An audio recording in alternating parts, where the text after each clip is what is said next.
Alors, aujourd'hui, nous parlons donc du signe de la croix. Quel est le fondement biblique du signe de la croix? Alors, le fondement biblique, on peut le retirer d'abord dans l'Ancien Testament, c'est le chapitre de Nombre, chapitre 21, où il est dit ceci, que quand le peuple était dans le désert, il y a eu des serpents qui commençaient à les piquer. Et des morsures de serpents, et commençaient à mourir. Ils ont demandé à Moïse d'intervenir. Moïse, Dieu lui dit, demande de fabriquer un serpent d'airain. Et quiconque regardera ce serpent aura la vie sauve. Donc le peuple ne devait pas regarder Moïse. Le peuple devait regarder le serpent pour être sauvé. Moïse n'a pas fait de prière. Il leur a donné un signe. Et dans Jean chapitre 3, quand le Christ va venir, il dit, de même que Moïse a élevé le serpent d'airain dans le désert, il faut que le Fils de l'homme soit élevé. Il parlait du signe de la croix. Donc le serpent d'airain le serpent d'airain était une représentation, une typologie de la personne même du Christ par sa croix. Dans l'Église, donc, on ne regarde pas le prêtre, on regarde la croix, on regarde Jésus. Ce n'est pas le prêtre qu'on regarde, on ne regarde pas Moïse, on regarde le serpent d'airain. C'est pourquoi dans toutes les églises, la croix, elle est élevée. Maintenant, le signe de la croix a aussi un fondement biblique, contrairement à ce que les gens pensent que c'est de l'idolâtrie. Ça a un fondement biblique. C'est dans Ézéchiel 9, le verset 4, que les amis qui critiquent la foi catholique ou orthodoxe lisent bien le texte. Ézéchiel 9, verset 4 dit « Passe à travers la ville, à travers Jérusalem, et marque d'une croix au front ceux qui gémissent et qui se lamentent sur toutes les abominations qu'on y commet. Marque le signe de la croix sur ces habitants-là. » C'est la marque d'un tav. En fait, en hébreu, la dernière lettre de l'hébreu, c'est tav. Et la dernière lettre de l'hébreu a le signe de la croix. C'est un signe en forme de croix. Et donc, dans le texte originel, on dit marque d'un tav. Marque d'un tav. C'est plus tard qu'il y a eu ce qu'on appelle une relecture chrétienne du texte, qu'on a compris que le tav a la forme de la croix, d'où on dit marque du signe de la croix. Avant, donc, le signe de la croix se faisait sur le front. Avant qu'on ait le grand signe de la croix sur le corps, tous les chrétiens commençaient la prière au nom du Père et du Fils et du Saint-Esprit. Selon ce texte, qu'il faut marquer le signe de la croix. Et il y a une communauté chez les Juifs qu'on appelle les Esséniens. C'était des gens un peu coupés au monde, donc c'était des mystiques qui passaient leur temps à jeûner, qui ne se mariaient pas. Et ils commençaient toujours leur prière en se signant la croix. Et c'est plus tard qu'il y a eu cette influence dans le christianisme. Et une relecture de Apocalypse, chapitre 7, le verset 3 nous dit « Ne faites pas de mal à la terre ». Apocalypse 7, verset 3. « Ne faites pas de mal à la terre, ni à la mer, ni aux arbres, avant que nous ayons marqué du sceau le front des serviteurs de notre Dieu. » C'est donc la reprise de la prophétie d'Ézéchiel. Que ne faites pas du mal à la terre avant de marquer du sceau. Donc le sceau, le front des serviteurs de Dieu. Donc on peut dire ceci, que la prière, ce n'est pas seulement parler, ce n'est pas seulement une parole. La prière, c'est aussi un geste. C'est aussi un signe. On ne prie pas que seulement en parlant, on peut prier au moyen du signe. Et donc, c'est le geste. C'est comme quand Moïse était dans le désert, quand le peuple d'Israël était vaincu. Moïse, quand il levait les mains, le peuple n'était pas vaincu. Moïse ne priait pas, il avait juste les mains levées. Donc vous voyez que la prière, ce n'est pas qu'une parole. Quand les gens disent, mais faire le signe de la croix, ce n'est pas prier. Je vais vous donner un témoignage. Que mes détracteurs, les personnes qui passent leur temps à me critiquer en disant, il aime trop donner des témoignages personnels. Je voudrais rappeler que ce ne sont pas des catholiques qui peuvent dire ça. Puisque dans l'église catholique, le pape Paul VI disait que notre monde a besoin de témoins et non de maîtres. Donc on a besoin des gens qui témoignent et non des maîtres. Et c'est le Père Tardif qui disait « Jésus a fait de moi un témoin ». Donc moi aussi, le Christ a fait de moi un témoin. Je dis des choses que je vis. Ce n'est pas pour parler de moi, mais pour parler du Christ. Donc n'en déplaise à ceux qui pensent que je vais faire un signe d'orgueil. Je voudrais vous donner un témoignage. Le vendredi, dans ma paroisse, dans notre paroisse, j'étais à la prière du matin. C'est le jour de jeûne et de silence complet, le vendredi. Et une dame est venue déranger mon silence. Elle me dit, j'ai un malade à l'hôpital, à Melun, qui est très malade, et me montre la photo sur son appareil, photo sur le WhatsApp, et on montre comment vous appelez ça? Elle était intubée, c'est ça? Intubée, oui. Voilà. Et elle me dit que les médecins disent qu'il n'y a plus d'espoir. Elle était là en train de pleurer. Alors que c'était mon jour de silence, je ne parle à personne. Je l'ai regardée, j'ai dit, montre-moi la photo. Elle a montré la photo, j'ai tracé le signe de la croix sur la photo et je suis rentré dans l'église, j'ai fermé l'église. Elle dit, mon père, c'est tout, ce que vous faites, c'est tout. J'ai dit, je ne connais pas le signe de la croix. Et puis elle est partie. Et le lendemain, elle envoie un message pour dire, vous avez tracé le signe de la croix. 2 heures après, on a appelé pour me dire qu'elle est sortie du coma. Et le lundi, la dame me dit que maintenant la fille parle, elle commence à parler. Et les médecins ne savent pas ce qui s'est passé. Je ne dis pas que tout le signe de la croix que je ferai sur toutes les photos vont guérir ces malades, mais je pense que Dieu l'a voulu lui montrer à elle la force du signe de la croix, parce que pour elle, il fallait que je fasse une longue prière. Et donc, en fait, j'ai tracé juste le signe de la croix, et le Seigneur lui a dit, je veux t'élever ta foi, puisque tu ne crois pas au signe de la croix. En me disant, mais est-ce que c'est tout? C'est pourquoi je dis que la prière n'est pas qu'une parole, la prière, c'est aussi un geste. Et c'est Saint Paul qui dit dans 1 Corinthiens 1, verset 18, le langage de la croix est folie pour ceux qui vont à la perte, mais pour ceux qui vont vers le salut, pour nous, il est puissance de Dieu. Donc le langage de la croix, le signe de la croix est puissance de Dieu. Corps sur la croix, alors que le Christ est ressuscité. Donc vous priez un Jésus mort. J'ai dit, mais ces gens-là parfois se contredisent. Ce sont les mêmes qui dans leur prière disent que c'est par ces blessures que nous sommes guéris. Mais Jésus n'est plus sur la croix. Ce sont les mêmes qui disent le sang de Jésus-Christ. Nous invoquons le sang de Jésus. Mais le sang de Jésus viendra d'où? Mais de la croix. Je voudrais donc leur répondre qu'on ne peut pas séparer la croix et la résurrection. Lorsque les anges sont apparus à Marie-Madeleine, ils lui ont dit, vous cherchez Jésus le crucifié? Il n'est pas ici, il est ressuscité. Donc vous voyez que le Christ garde toujours son titre de crucifié. Vous cherchez Jésus le crucifié. Il n'est pas ici, il est ressuscité. On ne peut donc séparer la résurrection de la croix. Et pour terminer, c'est 1 Corinthiens 1, le verset 22 à 24 qui dit, alors que les Juifs réclament des signes merveilleux et que les Grecs recherchent une sagesse, nous proclamons un Messie crucifié. Il n'a pas dit nous proclamons un Messie ressuscité, mais nous proclamons un Messie crucifié. Donc on ne peut pas séparer la croix de la résurrection. Alors, vous nous avez déjà expliqué ici que le signe de croix dans l'Église orthodoxe n'est pas tout à fait pareil. Est-ce que vous pouvez expliquer comment fait-on le signe de la croix dans l'Église orthodoxe? Alors, je vais répondre par 4 choses. Comment fait-on le signe de la croix dans l'Église orthodoxe? D'abord, notons premièrement que nous faisons le signe de la croix avec la main droite. Que mes frères gauchers disent, mais nous, donc, on n'a jamais fait le signe de la croix. Normalement, il faut se forcer à le faire avec la main droite. Mais si vraiment vous êtes dans l'impossibilité, bien, c'est Dieu qui vous a créé ainsi. Donc, moi, je ne peux pas répondre. C'est Dieu qui vous donnera sa grâce et sa bénédiction. Mais normalement, nous devons faire le signe de la croix avec la main droite. Parce que l'Église a toujours traité le côté droit comme un côté préféré. Je vais vous dire quelque chose que beaucoup de gens ne savent pas. Que mes téléspectateurs me suivent, on va élever le niveau. Monsieur Granier, est-ce que, par exemple, vous voyez que quand on rentre dans l'église, oui, on dit toujours que Jésus, de son côté, est sorti de l'eau et du sang. Donc, du cœur de Jésus sont sortis de l'eau et du sang. Dans toutes nos églises, c'est le côté droit qui est ouvert. Mais le cœur n'est pas du côté droit, il est du côté gauche. Pourquoi on n'a pas ouvert le côté gauche? Normalement, c'était le côté gauche, mais l'église préfère toujours prendre le côté droit parce que c'est le côté droit une préférence. Mais sinon, l'eau et le sang étaient sortis du côté gauche. Mais dans nos croix, nous le mettons du côté droit. Donc le côté droit prime sur le côté gauche. C'est le signe de la puissance. Par exemple, quand le prêtre orthodoxe fait l'encensement, il commence toujours du côté droit. Et même quand il va faire l'encensement de l'église, c'est toujours du côté droit. Le prêtre ne donne jamais la communion avec la main droite.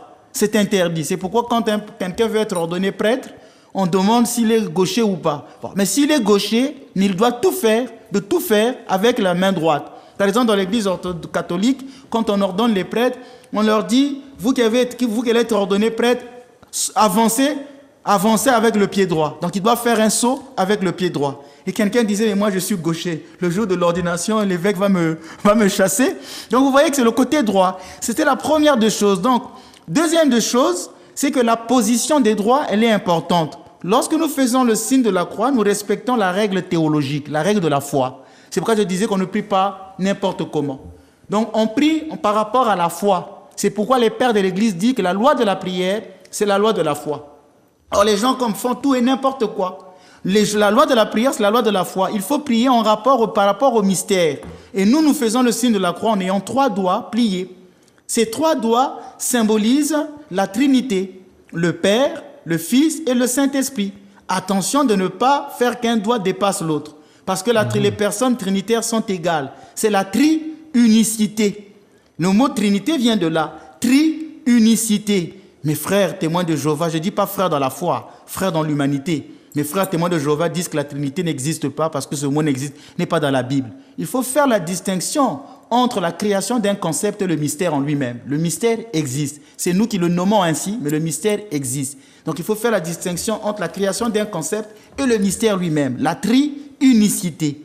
Ensuite, nous avons les 2 doigts pliés qui symbolisent les doubles natures du Christ. Le Christ est à la fois homme et Dieu. C'est ce qu'on appelle l'union hypostatique. Il est devenu homme sans cesser d'être Dieu. C'est l'un de la Trinité qui s'est incarné. Donc déjà, le fidèle orthodoxe, par sa main qui est droite, qui est le symbole du Christ assis à la droite du Père, par ses 3 doigts pliés et ses 2 doigts pliés sur la paume, montre déjà le mystère de la Trinité et le mystère de la double nature du Christ, homme et Dieu. Même l'évêque, quand il bénit les fidèles, il a un chandelier à 3 bougies qui symbolise la Trinité et un autre chandelier de 2 bougies qu'il fait ce mouvement-là qui symbolise les deux natures du Christ. Quand le prêtre orthodoxe bénit, c'est la même chose. On dit d'ailleurs que le Christ se bénissait comme ça. Il a toujours les doigts comme ça. Le Père, le Fils a 2 natures. Et l'Esprit Saint. Et d'ailleurs, ce mot, ce n'est pas de la magie que j'enseigne, c'est les mystères. En même temps, dans ces doigts-là, vous avez les symboles du Christ. Vous avez le I, qu'on appelle le iota, et vous avez le sigma qui est là, qu'on appelle Christ. Donc, Yisou, Christos. Donc, vous voyez, et le fidèle, lui, il va faire 3 doigts et 2 doigts pliés pour faire le signe de la croix. Ensuite, troisièmement, on peut noter qu'on porte les 3 doigts successivement au front, à la poitrine, ou si vous voulez, au niveau du nombril qui est le signe de la vie, poitrine, le siège de l'amour, donc le plexus, signe d'amour, ou la vie, le nombril. Et on va de l'épaule droite à l'épaule gauche. Vous allez dire, mais pourquoi? Eh bien, parce que d'abord, la droite, comme je disais, c'est la préférence. On ne commence pas une chose par la gauche. Il faut toujours commencer par la droite. D'où nous signons du côté droit. Ça symbolise aussi que le Christ, comme il le dit dans Matthieu 25, quand il viendra à la fin des temps, il va séparer les boucs qui seront à gauche et les brebis qui seront à droite. Donc, le côté droit, c'est le côté de ceux qui seront sauvés. Et Jésus, en même temps, ça signifie quand le Christ est descendu, donc la kénose. Et quand il est monté, il est allé s'asseoir à la droite du Père. Et c'est pourquoi dans l'Église orthodoxe, on fait le signe de la croix en commençant toujours par sa droite, au nom du Père et du Fils et du Saint-Esprit. Amen. Maintenant, 4e chose, il n'est pas permis, ça il faut qu'on le note, il n'est pas permis de faire un signe de la croix sans l'accompagner d'aucune prière. Il n'est pas permis de faire le signe de la croix sans l'accompagner d'aucune prière. Cela pour rendre plus active la participation. Il faut que la personne soit active dans ce qu'il fait et pour éviter le risque de superstition. Quand les joueurs entrent dans le stade de football et font le signe de la croix, le font-ils parce qu'ils font une prière ou juste parce que c'est devenu automatique, sans intention de prier? En ce moment-là, on rentre dans la superstition. Ce signe de la croix n'a pas de valeur. Ce n'est pas le Christ qui est dans la croix, c'est un autre. L'autre, le démon, le diable. C'est donc un geste qui doit être fait de manière intentionnelle, c'est-à-dire en pensant avec la volonté de penser au mystère du Christ. Cette croix me renvoie à Jésus-Christ. Et c'est ce que nous recommande Saint Jean Chrysostome. Ne pas le faire seulement avec la main, mais avec la volonté. Donc avec l'intention. Il faut faire le signe de la croix avec l'invocation trinitaire, au nom du Père et du Fils et du Saint-Esprit. Amen. Il y a beaucoup de gens qui font l'erreur de dire au nom du Père, du Fils et du Saint-Esprit. C'est une erreur. On ne dit pas au nom du Père, du Fils et du Saint-Esprit. J'ai souvent entendu ça ici et là, partout. Je dis, mais même parfois des théologiens, des sachants qui font cette erreur. Et on doit dire au nom du Père et du Fils et du Saint-Esprit, parce que les personnes trinitaires sont distinctes. Il ne faut pas les confondre, mais il ne faut pas les séparer. Au nom du Père et du Fils et du Saint-Esprit. Donc il faut faire le signe de la croix avec l'invocation trinitaire ou bien avec une autre prière. Ça peut être Seigneur Jésus-Christ, Fils de Dieu, aie pitié de moi pécheur. Ça peut être Très Sainte Mère de Dieu, sauve-moi. Ça peut être Saint-Ange de Dieu, protège-moi. Ça peut être mon Saint Patron, prie pour moi. Donc il faut faire le signe de la croix en l'accompagnant toujours d'une prière. D'accord. Oui, parce que les joueurs de football dont vous avez parlé, ils n'ont pas tellement le temps de faire une longue prière. On ne demande pas langue, mais dire au nom du Père et du Fils et du Saint-Esprit, c'est aussi lent. Pourquoi donc faire le signe de la croix si on n'en connaît pas toute la substance spirituelle? Voilà, Il faudra envoyer ça à tous nos joueurs de football. J'ai un grand ami qui est dans une grande équipe, je ne veux pas citer son nom, et quand je lui avais appris ça, et dernièrement, je lui ai dit, tu marqueras 3 buts, si maintenant que tu sais le sens. Et ce jour-là, je ne vais pas dire parce que les gens auront un indice, mais il a marqué 3 buts. Après, il m'a appelé, il m'a dit, mais tu avais raison. J'ai dit, mais il faut écouter le Père Ménas. Alors, pourquoi le signe de la croix est différent chez les catholiques? Alors, je ne dirais pas que le signe de la croix est différent chez les catholiques. Nous avons la même croix, le même Christ, mais par contre, c'est la manière de faire le signe de la croix qui est différente. C'est la manière, ce n'est pas le signe de la croix en lui-même. Mais ce que je sais, c'est que même l'encyclopédie catholique, parce que souvent quand je fais un rappel historique, ça risque de... les gens sont parfois frustrés comme si je critiquais leur église, alors que je ne critique pas. Je fais des rappels historiques. L'encyclopédie catholique, j'ai même pas dit l'encyclopédie orthodoxe, c'est eux-mêmes les catholiques. Donc l'encyclopédie catholique déclare que dans l'église catholique romaine, les fidèles se sont signés de droite à gauche, comme les orthodoxes, jusqu'au XVIe siècle.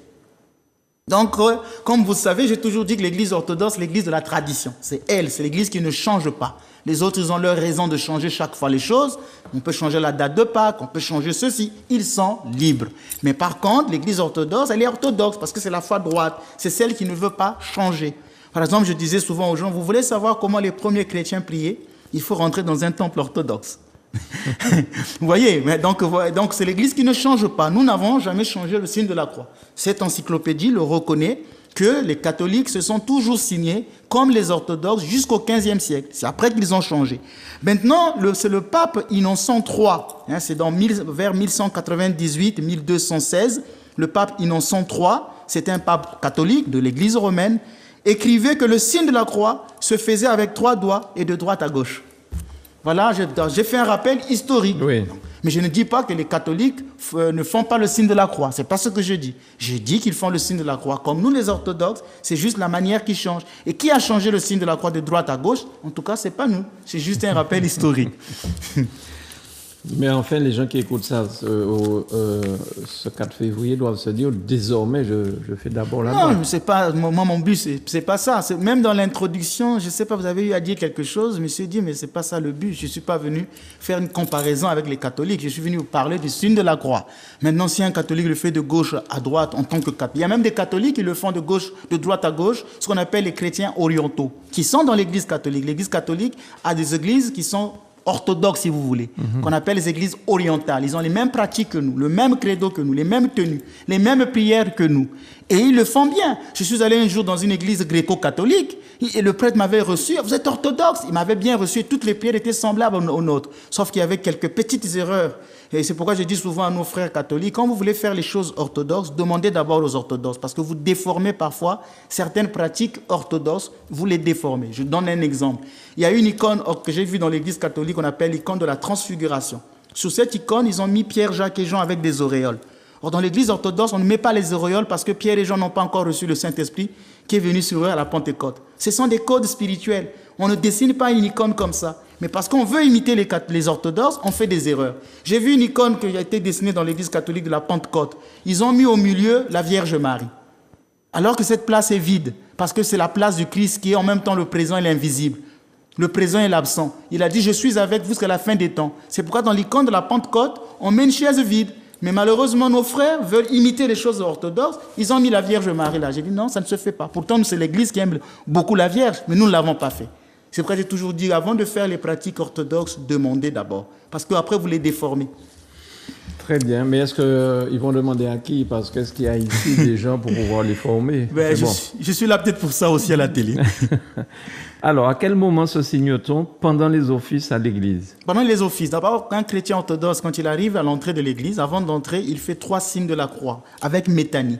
Plus tard, nous allons parler des métanies et il faudrait qu'on arrange bien la télévision parce que je me mettrai debout pour bien expliquer. Mais là, je suis assis, ça serait difficile.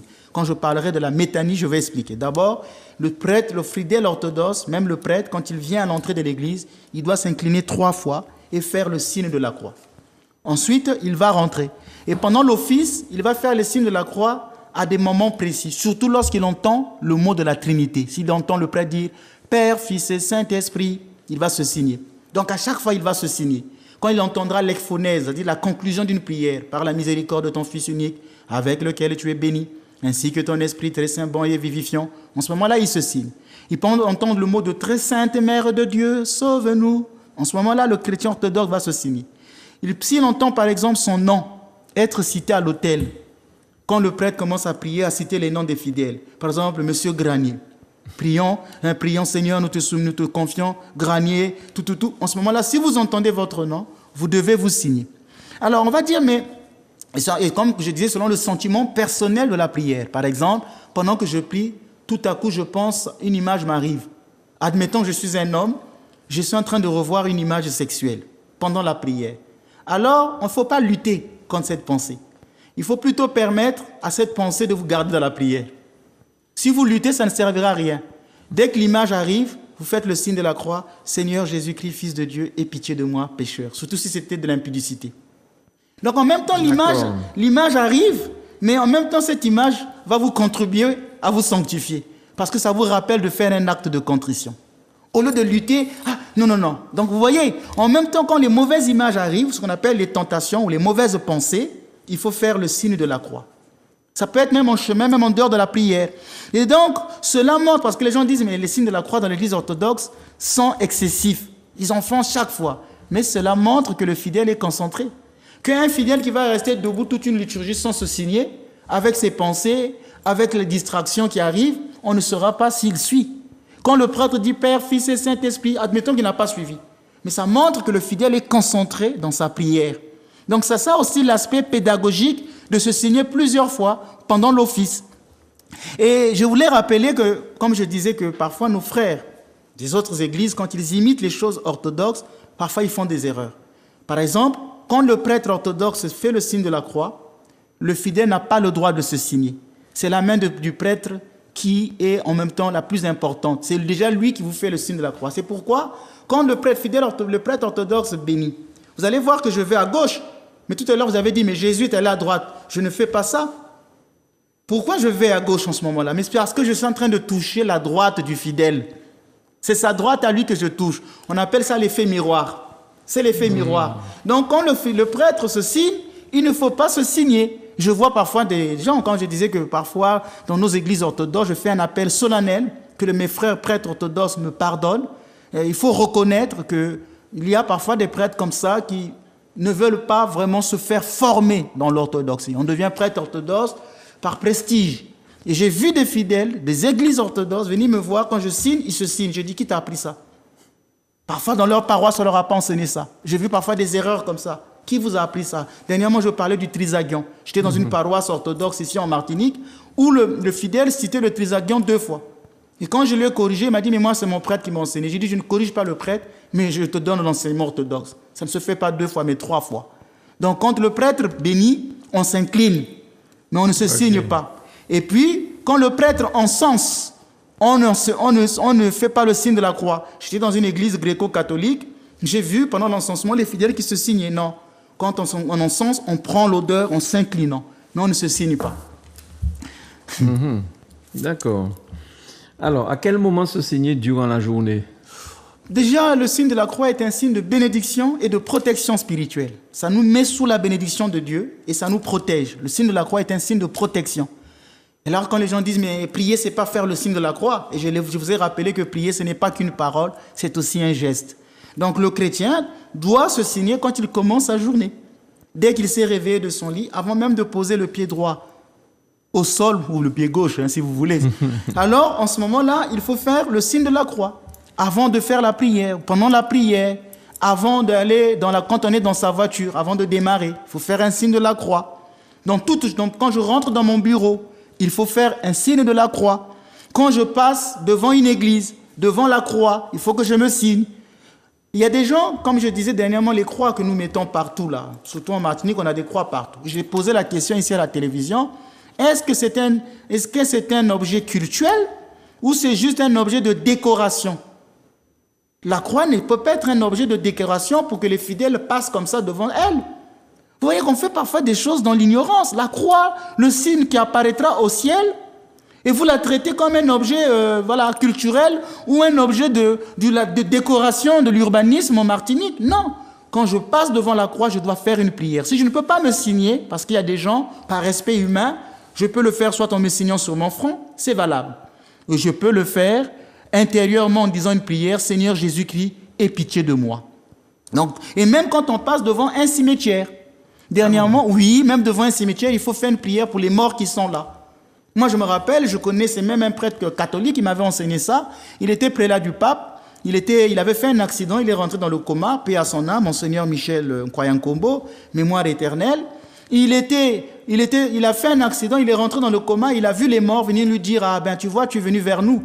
Mais comme tu es prêtre, on a besoin de tes prières, repars. Tu sais pourquoi on est venu te parler? Parce que chaque fois que tu passes en voiture devant le cimetière, tu ne dis pas une prière pour nous. Il est sorti du coma, il avait donné ce témoignage. Et c'est lui qui m'avait enseigné ça. D'ailleurs, parfois, il arrivait de parler avec les morts. Et une fois, je lui ai dit, mais comment tu fais? Il m'a expliqué que c'était un don. Et il est allé une fois à la mer. Et quelqu'un s'était noyé. On ne retrouvait pas le corps. Le prêtre a fait une prière. Il a dit, c'est une femme, elle est nue. Comme je suis prêtre, elle ne veut pas se présenter devant moi nue. Mais laissez-moi monter, vous allez voir, le corps va ressortir. Et quand il est remonté, le corps est ressorti. Monseigneur Michel avait ce don-là. Et une fois, dans la prière, le Seigneur après m'a communiqué, ce qu'on appelle la communication des idiomes. Ce don de pouvoir parfois être avec le monde invisible, les défunts. Et quand on passe donc devant un cimetière, il faut soit se signer ou faire une prière pour ces morts. Dernièrement, quand notre évêque est venu ici, Monseigneur Jean de Doubna, nous avons fait une visite touristique de toute l'île.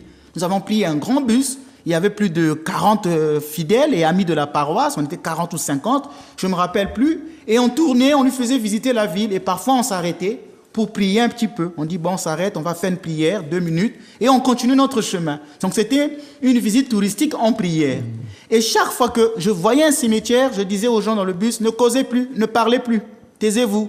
Pensons à nos morts. Et on passait devant le cimetière, on se signait de la croix, en disant que par la miséricorde de Dieu, les âmes des fidèles de fin reposent en paix, mémoire éternelle.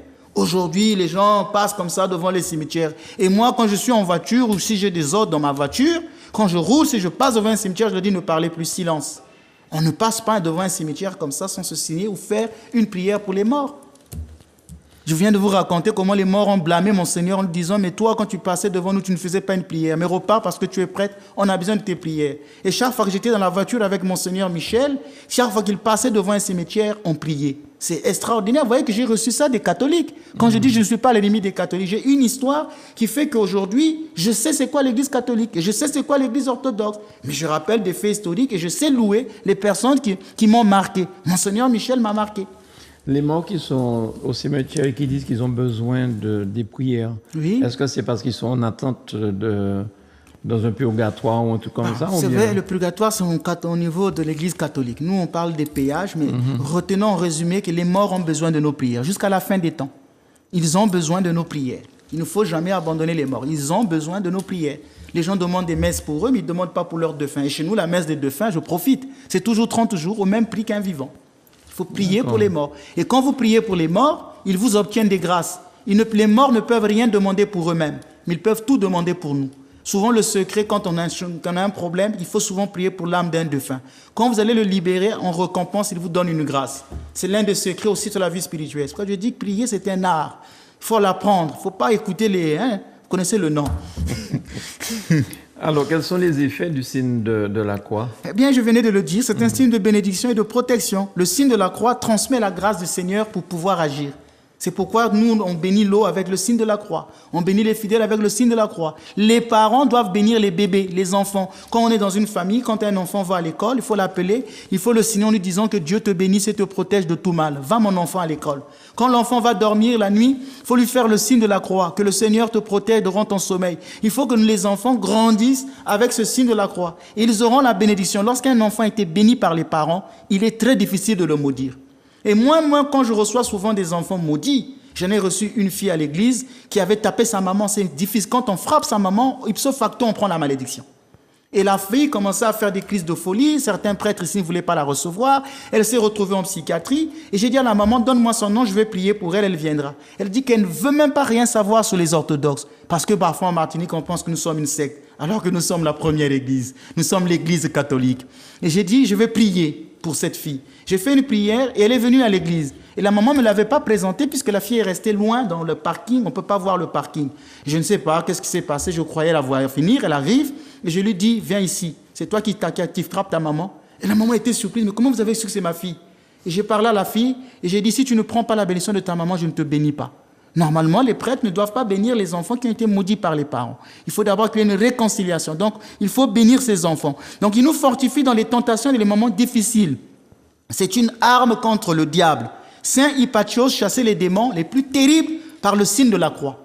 J'étais dans une paroisse catholique à Éragny, à la paroisse Saint-Pédis d'Éragny, dont le curé est l'abbé Ange Gotte. Je donne des preuves, parce que les gens pensaient que je suis peut-être un charlatan. Et quand je dis que j'ai toujours été bien reçu par les catholiques, je donne là, c'était un prêtre catholique qui m'a invité dans sa paroisse. Il y avait une prière de libération qui se faisait. Il y a une dame qui était là très forte, qui frappait tout le monde et qu'on n'arrivait pas à contrôler. Alors moi, je n'ai pas vraiment un grand poids, je pèse à peine 50 kilos. J'avais une masse devant moi de 120 kilos et elle a bondi devant moi. Alors j'ai simplement dit, par le signe de la croix, dès que j'ai fait la signe de la croix, elle est tombée, elle s'est mise à genoux. Vous voyez? Et c'est pourquoi Saint Païsios dit, Saint Païsios c'est un moine du Mont Athos, un grand mystique, disait, tu portes une croix, n'est-ce pas? Les armes du diable sont impuissantes en face des armes que le Christ nous a fournies. Sa croix toute puissante. Un prêtre orthodoxe montra une petite croix à un sorcier et fit trembler le démon que celui-ci avait invoqué dans sa magie.